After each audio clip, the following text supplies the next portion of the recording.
anyways, this lady walks, like Pete's there trying to figure this whole computer system out and trying to figure out the security system and stuff. And the lady walks out and she was like, I just want to introduce myself. And he was like, yeah, can I help you? And she's just like, I just want you to know that I live over here in that unit. And she's like, Morris knew about it, but he just kind of let me stay here. She's like, I need a place to stay and I don't have any money.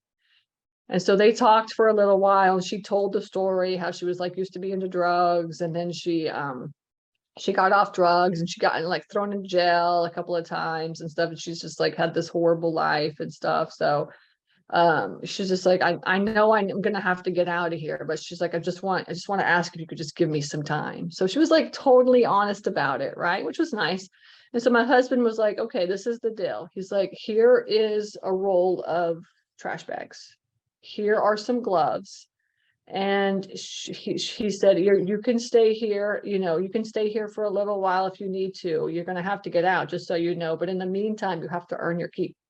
So I want you to go and start picking up all the trash out here, because there was like a lot of trash and stuff. So it's like, you need to go pick all this trash up. And she's like, yeah, I'll do that. So so she's like picking up the trash there, and then like he's working there. So that's the type of guy Pete is. So he's not gonna just like kick her out and stuff. So, because like she doesn't have any place to live, she doesn't have a place to go.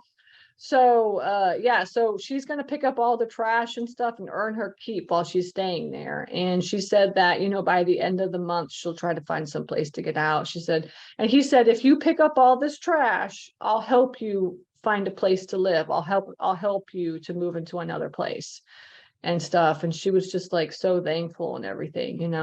So yeah, we had this is one that we had a place, we had somebody living there. And then we had another guy in one of our other facilities one time, and he wasn't living in a unit, but he had an RV, and he was renting a unit, and he was paying on a monthly basis. But then what he did is he parked his unit like right next to, he parked his RV like right next to the unit. And then he would like he was staying in the unit, and like whenever he needed something, he'd just go out to the store, to his unit and grab it or whatever, kind of that. We had somebody doing that as well too, one of our other facilities. And so Pete was just like, I'm sorry, but you can't do that, like you can't live here, like you're scaring everybody off and stuff. And the guy was like, yeah, I know. He's like, I'm just trying to, I'm having a hard time right now. I'm just trying to figure out, what to do. And like, all my stuff is here. And then I just have this like he was like a little tiny RV or whatever. And he's like, I'm just really trying to figure out what to do.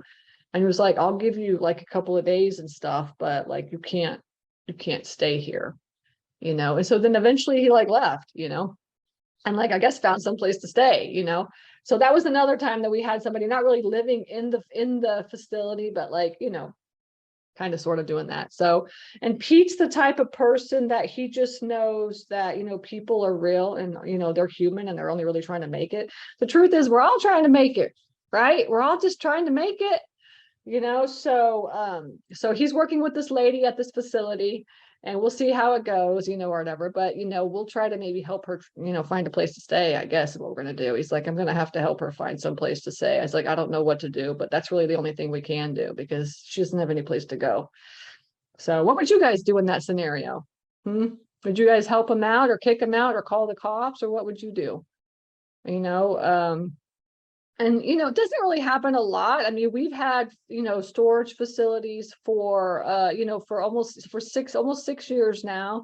And there's only 2 times, that's really ever happened. And we have like, 1,300 doors, maybe 1,500. We have a lot of doors. Okay. So I believe, just help, instead of freaking out, help and stuff. Your first reaction is always like, I can get those people out of there, but like, at least mine is, I'm like, get her out, and Pete's is just like totally opposite. Pete's is like, let's try to figure out what we can do for her.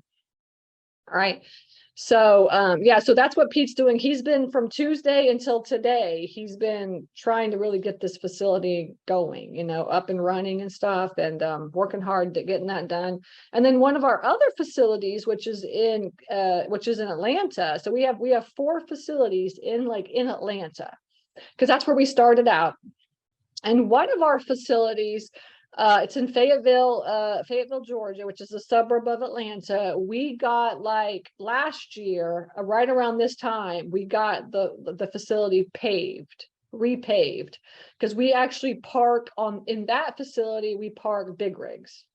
All right, so not like tractor trailer, like not the back end, but like, the big rigs, dump trucks, pig rigs. So that's actually our very first facility that we ever bought.